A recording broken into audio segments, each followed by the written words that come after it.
now for Inside Utah Politics with Lindsay Airts. And welcome to our streaming show today, IUP TV. You're finding us on Apple TV, Roku, Amazon Fire, wherever you stream, or on YouTube, because this show lives on YouTube as well. This is where we go beyond the headlines of Utah politics, bring in analysts, dig deeper on Utah's political news. Joining me today, Taylor Morgan. Hi. Leah Murray. How are you guys? Great. Tell us who you are. What a day. It's a big day. We're going to talk about the biggest story to hit the nation and Utah ever in the history of Utah politics, and that is Taylor Swift's engagement. It's the biggest story to hit the world. Yeah, absolutely. I would just full episode all on Taylor Swift. How do Republicans feel about Taylor Swift? Yeah. I think we feel Taylor great. Morgan, I think we do feel you? great about Taylor Swift on behalf of... Are you really hoping for her to be at every football game this year, rooting from the No, box? not necessarily, because she clearly, we found out recently how little she knows about football, and I appreciate her support, of course, for Travis. But she learned. But, you know, his career is clearly on a decline, all right? Now, no offense, I'm sorry, Haven't you seen Kelsey his new fans. preseason body? He's like really come back for this season. He's always had a great body. Okay, I'll go on the record and say that. I can see what Taylor sees in him as another Taylor. Last year, he was a little not football ready. I mean, he just wasn't ready. He was a little distracted. And I hope now that they have actually gotten engaged, he sealed the deal, that, you know, he can actually maybe move on and Taylor could be a little less of a distraction to the Chiefs. But I don't understand why she's a distraction, right? She goes to the game, she watches. Every celebrity who's at these games, we have to see like Jeff Goldblum, we have to see all Eminem and Detroit games. Every time there's a celebrity there, no one comments. But when it's Taylor Swift, all of a sudden we have to have a political conversation on every podcast about why she's there and that she's a distraction. Every man in America now has to watch football with his wife, and no one wants Taylor, that. do you have the song, or excuse me, producer Peter, do you have the song queued up that if I were a man, I'd be the man? Isn't that a Taylor Swift song? Oh, it's okay. So, you don't so have... I'm pretty sure it is, but we had a split on what song we were queuing here. Yeah, so it's okay. I'm just saying that this conversation right Is now the answer that Taylor got to choose the song because he is the man? I mean, okay. I mean, that's ironic. That's kind of deep, actually, Leah. It is a little, a lot of layers to that onion, but let's... Okay, so Taylor doesn't want to watch football with Taylor Swift. No, I get that. His wife. Say that. He doesn't you want to don't watch wanna football with his wife. I love my wife. I'm fine watching football with her, but what I can't handle are all the questions about Travis Kelce So you'll watch and it. the other team and football in general, just because Taylor is somewhere up in a box. Okay, so you'll watch football, but only with someone who knows football. No, who doesn't want to actually have a conversation with you. Okay, That's stop. how this works. I feel like I'm being maligned and attacked. And listen, You I know are a I'm in the little bit. minority here, and Listen, it's going to be okay. It's gonna be fine. Producer Peter, what song do we have queued up for Taylor Swift? And we are going to get to politics, but this is the biggest deal of the day. Clearly, I believe Leah had requested Bejeweled, so I do have Bejeweled here. But I have it queued to a random moment in the song from when I was testing. Let's see here. Let's see what it says.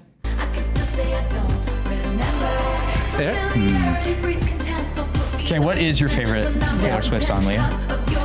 Pick one. Just pick one. Down Bad. Okay, Lindsay. if I were a man, I'd be the man. Okay. That's a good. It's just a good beat. I'm not saying the message has to be the thing. I love Down Bad because it's got like this R&B vibe to it, which shows that Taylor Swift can play all of the genres of music. Who do we think she voted for? Do we know? You know, I'm not going to wager a guess on that. I know I'm sure you're getting at something. She I'm did just not trying to endorse transition Donald into Trump. politics. Yeah, right? okay. So transition into politics. You're really good at that. Who knew that Taylor Swift was going to be the most divisive thing of the day? Okay. Well, we are going to get into politics, which I was going to say, I wasn't expecting spirited debate on our Taylor Swift topic, right? but I appreciate bringing it every day. But notice how everything is political. We went Everything is political. I feel like I've really stepped in it. We and went I am divisive. going to get some hate mail probably. And listen, I just apologize to everybody, especially my wife. Yeah. Is she watching and listening? And we love you, and we're mad at him for you. Yeah, it's fair. And you can ask us any question you want, because we do know the rules of football. Okay, enough said. Okay, there is another issue that is the biggest political story of really the year here in Utah, and that is a ruling on Utah's redistricting case. So I was being a little bit facetious when I said Taylor Swift was the biggest story. I mean, it is a big story to everyone who doesn't care about Utah politics. But if you're in Utah politics, you care about this story. And this really impacts us all because a third district judge has ruled that the current congressional maps that we have elected for representatives under are unconstitutional. And the judge ruled that because the legislature she said, overturned a citizen ballot initiative that created an independent redistricting commission back in 2018, known as Prop 4. And when they did that, they usurped, if you will of the people, again, according to the judge. So, Taylor, I'll start with you. How are Republicans today reacting to this ruling? Well, to be very specific, to be very clear, the legislative Republicans that I have talked to today since this ruling came out, they're generally feeling and saying things like this isn't constitutional.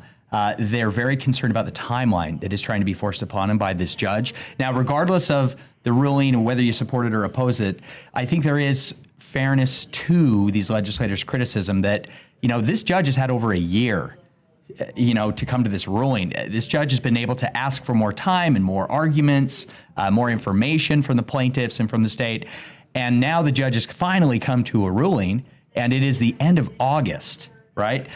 The judge has given them 3 weeks to essentially redraw the maps and submit them going into the 2026 primary cycle that kicks off the first week of January. Well, ironically, that's so we have little time for the process. Right, but a little bit right there. Don't you feel in our checks and balances system that we have that the legislature's been a bit feisty at the judiciary of late, right? We've had conversations over the last year where the legislature has feelings and they're trying to pass things. It changes the way the judiciary works. Yeah. So a little bit, I'm going to tell you what, if I were this judge, this seems on point for demonstrating no, judicial authority has a place. I get to review in my own good time. I don't answer to your schedule, and I'm going to make you do some extra homework in a month when you might not want to. And I want to get back to the timeline of the ruling, but I do kind of want to parse out the arguments a little bit, right? Please, yeah. So really the judge here kind of dictated whether or not the legislature overturned Prop 4 because Utah's Constitution, which is upheld by the Supreme Court now, says that Utahns have a right to alter and reform their government. Right.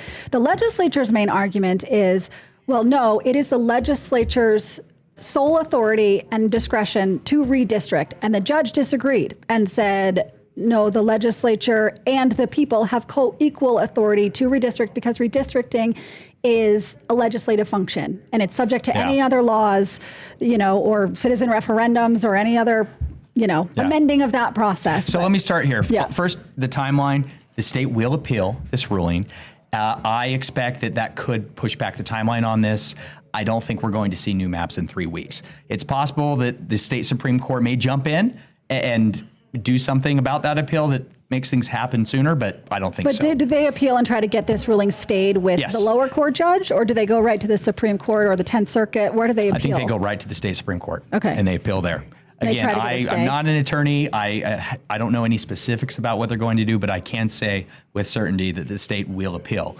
Now, getting to the crux of the arguments here, this is so fascinating because, like I said, it's not just about gerrymandering or drawing maps. Right. It is really, as this judge pointed out, it is about who in Utah constitutionally, based on the Utah Constitution, who has the power to legislate. Right? In some parts of the Constitution, the legislature is given sole power to legislate. However, when it comes to drawing maps for redistricting purposes, the Constitution specifically gives that power to the legislature, but it does not say it solely grants. Or exclusively grants that power. Right. So the implication there is that the voters of Utah share that power. So this is interesting because it goes way beyond just this issue. This really involves every ballot measure in Utah. And Leah, do you think the Utah Supreme Court overturns this case on that provision, or do you think they see it the same way as the lower court judge? Yeah, I mean, I think, well, like I said earlier, if I feel like there are feelings in this, I gotta see the judiciary hanging together. I think if it gets to the United States Supreme Court, it's going to say the legislature is the sole authority when it comes to redistricting, because I think the United States Supreme Court is kind of in an independent legislator kind of vibe, right? Like they are looking at that theory, I think, more closely on a number of other kinds of rulings. What I think is really interesting is, and Taylor and I have had this conversation, Lindsay, I probably had this conversation with you too. I find the initiative, the ballot initiative, so problematic, right? Like a little bit Utah allowing policy to be, or legislation to happen from an election cycle And then there's all these questions. It's not just this one. It's like, we want medicinal marijuana, but then do I now get to write rules about how that's regulated? Yeah. And we're always in these conversations. So to me, I interrupted you, but I kind of want to point out that the Supreme Court ruling on Amendment D on what you're talking about on that initiative power really said that when it comes to altering and reforming the government, that is when the legislature can step in so long as they narrowly tailor and meet strict scrutiny, right, on their ruling. So what does that exactly mean? Like, we haven't seen that tested yet. Yeah, That's could right. Be anything. And it's basically who, in the eye of the interpreter, right? Like, who is making that decision? Which, again, and I think Taylor and I have disagreed on this, offline, is like, that's where I think the ballot initiative, that whole process is problematic, right? Well, Taylor, you were saying the ballot initiative was written under the presumption that it was unconstitutional for Better Boundaries to require the legislature to vote a certain way. The original language of Prop 4, the Better Boundaries Initiative, it acknowledged the fact that the Utah legislature only the legislature had the power to make the final decision on maps. What does it mean now that the judge is saying, well, that's not accurate? Well, I think that's a great question. I think the folks behind this redistricting effort, Mormon Women for Ethical Government, Better Boundaries, I think they're in a little bit of a tough spot, realistically, because even though they have won in terms of this specific ruling, it will be appealed. But then, they stood arm in arm with legislators when they agreed to a compromise on what the new language would be so that the legislature wouldn't outright repeal it. And I'm not saying that, they were wrong to do that. I think it's always helpful to refine ballot measure law and improve upon it. The legislature meets every year. They change laws every year. It's what they do. And I think they should have been open to negotiation. But to lock arms and celebrate it with the legislature and then come back and sue over it, I just think that's problematic. Interesting. Yeah, and a little bit, I think, too, it's League of Women Voters as well, right? Oh, yeah. So Thank my you. whole feed, in the same way that Taylor Swift getting engaged blew up my brain, but the whole feed the last day, many people's lives being disrupted because this ruling came down, right? I was supposed to have lunch with someone who had to cancel because their life shifted on a dime. And the League of Women Voters are claiming victory. I'm getting texts from Democrats looking to fundraise off of this decision. Looking to run in a potentially Democratic district. Right. All of a sudden they think Democrats are going to start winning as a result. So a little bit, I just kind of keep going back to, if the people should never have voted in the first place because the legislature has sole authority, that would have been a good conversation to have in 2017. Right. Yeah. And a little bit, we should clear all of this up. And I want to be clear that if you see reports that say the legislature unconstitutionally gerrymandered the congressional districts, that's not entirely accurate not to at all. say. It's you not can't say that because we never got to the merits of that in this case, right? Yeah. So I want to pose the question to you, knowing that we didn't actually get a court to weigh in on this, but Taylor and Leah, I want both your opinions. Do you think we gerrymandered here? Nope. No, definitely not.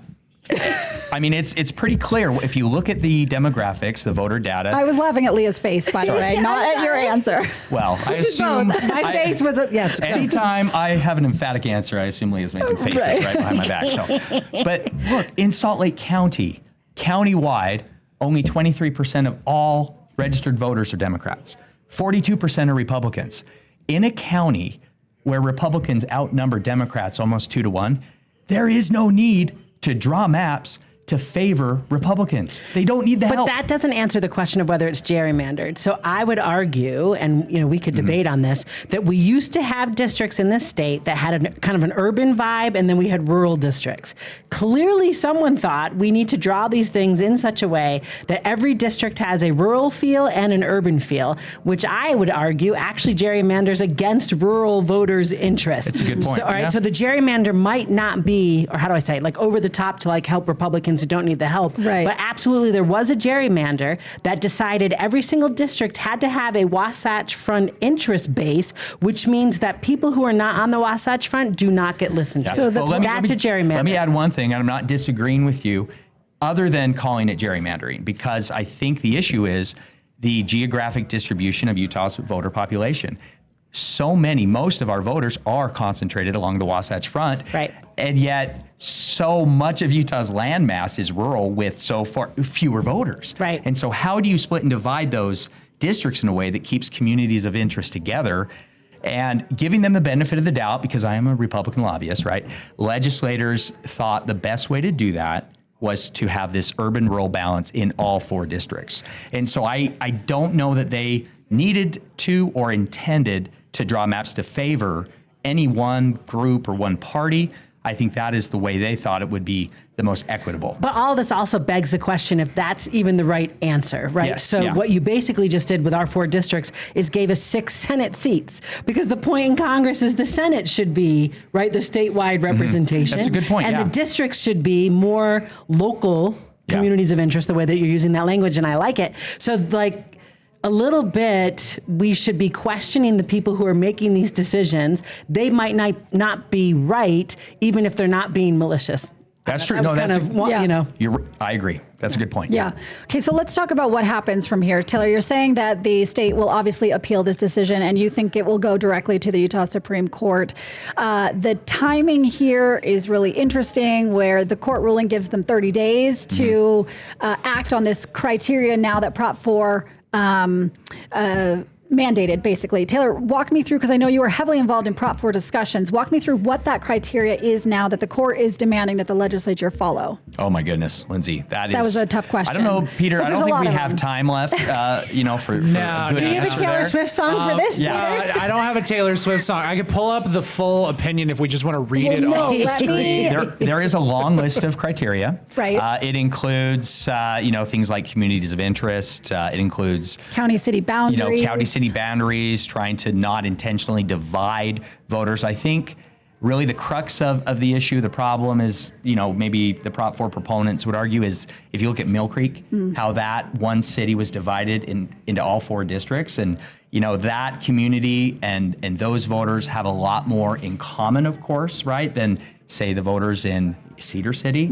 So I think that is an example of something that could be concerning. Again, there aren't enough rural voters in our state, And by the way- right, to divide this really in a different way. How do you do that, right? And I would just argue the rules coming out of the Supreme Court from the 1960s, there's a whole set of rules. You can't do a donut. You Right. can't, Right. yet the things have to be contiguous. Don't Democrats want a donut in Salt Lake County, though? Isn't that what they're And asking Prop for? 4 A little said bit, you right. had to adhere to all those federal rules. Right, all as the well. federal rules Yeah. apply. And so Yeah. as a result, we talk about Mill Creek a lot. Man, we've talked about that a lot. Utah's Four Corners, That right? 4 corners. But Yeah. the answer is, when you're going to split into 4, somebody's going to get split into 4. So Someone at is some going to be point- split. right, There has to be a boundary somewhere. Right. And where do you put it in a way that some won't people claim it's gerrymandering? Right.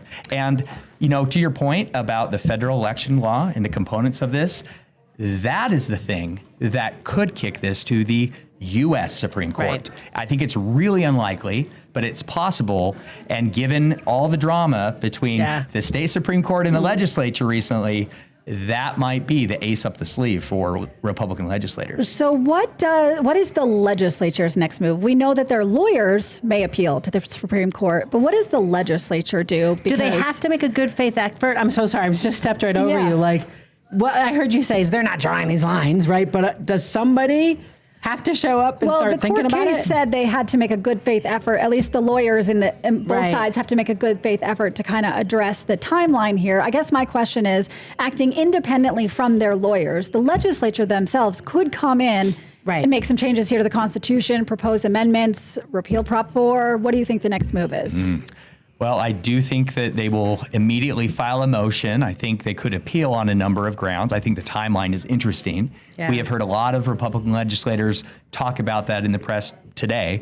For example, the legislature is required to submit their maps to the public for public input for a number of days. They could argue that this timeline doesn't give them that there's no public input here. So they could appeal on the timeline and punt it till after the election cycle, Yeah. or they could just appeal on the merits itself. But I do want to kind of push back on that argument just Yeah. a little bit to say the redistricting commission's maps have been sitting on their desk for a year now. So all they would have to do is take one of those maps and adopt it. We've already had public hearings on that. The point is they don't want to. The commission produced a lot of maps, right? Well, 3. A lot of maps, yeah. And recommended 3.